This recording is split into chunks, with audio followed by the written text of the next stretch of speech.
চীনের নজর ভারতের অরুণাচলে। তবে কি ফের শুরু হতে চলেছে ভারত চীন সংঘাত? কিভাবে ছক কষে তাইওয়ান দখলের দিকে এগোচ্ছে চীন? ভারত কি পড়তে চলেছে মহাবিপদে, নাকি ভারতের পাল্টা মাস্টার স্ট্রোক চাল চীনকে করে দিল কুপোকাত? গত কয়েক মাস ধরে আমাদের সবার নজর ছিল ভারতের পশ্চিম দিকে।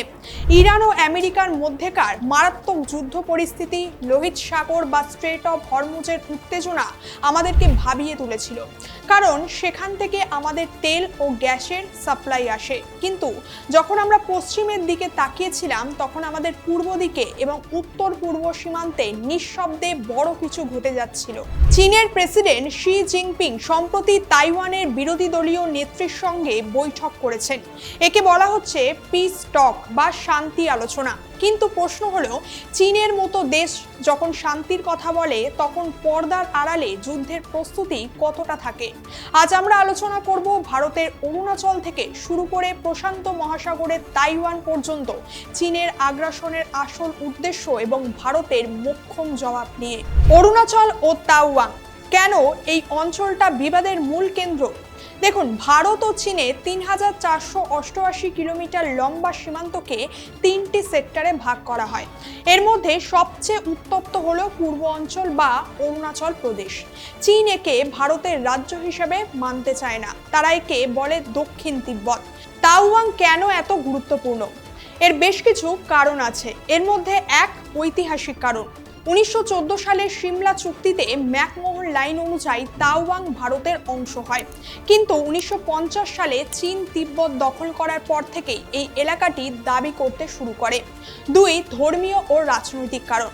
তিব্বতী বৌদ্ধ ধর্মের দ্বিতীয় বৃহত্তম মঠ এই তাইওয়ানে অবস্থিত। চীন ভয় পায় যে তিব্বতী বিদ্রোহের কেন্দ্রবিন্দু হয়ে উঠতে পারে এই অঞ্চল। 1960 সালে দলাই লামা এই পথ দিয়েই ভারতে আশ্রয় নিয়েছিলেন। 3, সামরিক কৌশল। তাইওয়ানের ইয়াংশি অঞ্চলে ভারত 17,000 ফুট উঁচুতে বসে আছে। এখান থেকে চীনের ওপর নজর রাখা সহজ। চীন যদি তাইওয়ান দখল করতে পারে, তবে ভারতের চিকেন স্নেক বা শিলিগুড়ি করিডোর বিপন্ন হবে, যা উত্তর পূর্ব ভারতকে মূল ভারতের থেকে বিচ্ছিন্ন করে দিতে পারে। অরুণাচলের পর চীনের দ্বিতীয় লক্ষ্য হলো তাইওয়ান। ইতিহাস বলছে 212 বছর তাইওয়ান চীনের অধীনে ছিল, কিন্তু 1895 সালে জাপান তা কেড়ে নেয়। 1945 সালে জাপান হারার পর তাইওয়ান আবারও চীনের হাতে ফেরে। কিন্তু 1949 সালে গৃহযুদ্ধের পর কমিউনিস্টরা মেইনল্যান্ড চায়না দখল করলে কেএমটি দল তাইওয়ানে গিয়ে নিজেদের আলাদা আলাদা সরকার গঠন করে। তবে এখন বর্তমান পরিস্থিতি কি? দেখুন, 2026 সালের এপ্রিলে চীন প্রায় 40 দিন ধরে তাইওয়ানের আকাশপথ ব্লক করে রেখেছিল। নেভাল ড্রিল বা নৌ মহড়া চালিয়ে তারা তাইওয়ানকে কার্যত অবরুদ্ধ করে ফেলেছে। আমেরিকা থিঙ্ক ট্যাঙ্কের মতে 2027 সালের মধ্যে চীন তাইওয়ানে সরাসরি সামরিক অভিযান চালাতে পারে। অন্যদিকে আমেরিকা এখানে দ্বিমুখী চাল চালছে। একদিকে তারা তাইওয়ানকে সরাসরি সামরিক ঘাঁটির অনুমতি দিচ্ছে না, অন্যদিকে 2025-26 সালে প্রায় $25 বিলিয়ন অস্ত্র বিক্রি করেছে চীনকে আমেরিকা। তাদের লক্ষ্য পরিষ্কার, তাইওয়ান যত ভয় থাকবে, আমেরিকার অস্ত্রের ব্যবসাও তত বাড়বে। তবে তাইওয়ান যদি স্তব্ধ হয়, তাহলে গোটা পৃথিবী থমকে যাবে।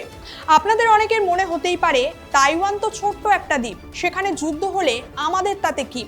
এখানেই লুকিয়ে আছে আসল রহস্য।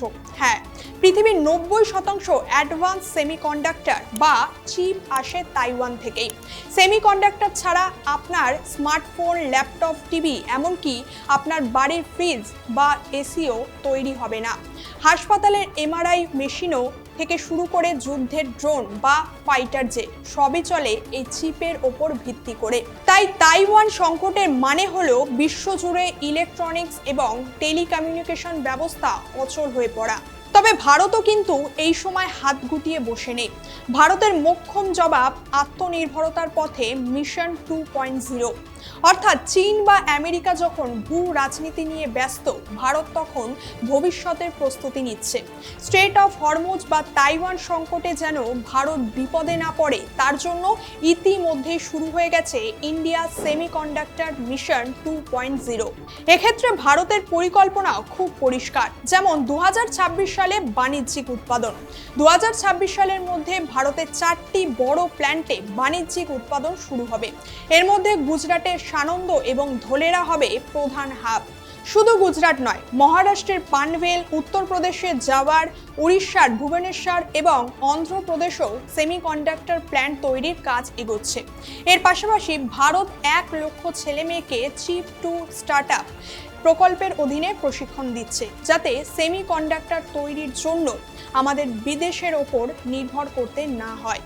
দেখুন, তাইওয়ান যেমন চীনের বিশাল শক্তির বিরুদ্ধে পরকুপাইন স্ট্র্যাটেজি বা সজারু কৌশল নিয়েছে, অর্থাৎ ছোট ছোট ড্রোন, মিসাইল ও মাইন দিয়ে চীনকে ঘায়েল করা, আর ভারতও সেই পথেই হাঁটছে। ভারত এখন দামি ফাইটার জেটের পাশাপাশি সস্তা কিন্তু ঘাতক ড্রোন প্রযুক্তিতে জোর দিচ্ছে।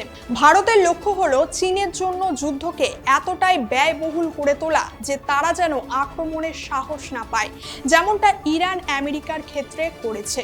সুতরাং 2026-27 সাল ভারতের জন্য একটা টার্নিং পয়েন্ট হতে চলেছে।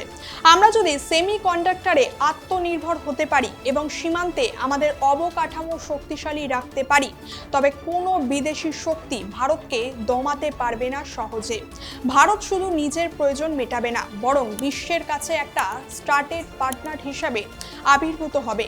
আর 2047 সালের মধ্যে একটা উন্নত, সমৃদ্ধ ভারত গড়ার যে লক্ষ্যে তার ভিত্তি স্থাপিত হচ্ছে আজ এই প্রতিকূল পরিস্থিতির মোকাবিলা করেই। তবে আপনার কি মনে হয়, ভারত 2026 সালের মধ্যে সেমিকন্ডাক্টর উৎপাদনে কি সফল হবে? আপনার মতামত কমেন্ট করে জানান। আর ভিডিওটা ভালো লাগলে একটা লাইক এবং শেয়ার করে দেবেন। দেখা হচ্ছে পরের ভিডিওতে। ভালো থাকবেন এবং চোখ রাখবেন টক এ টিভি। ধন্যবাদ।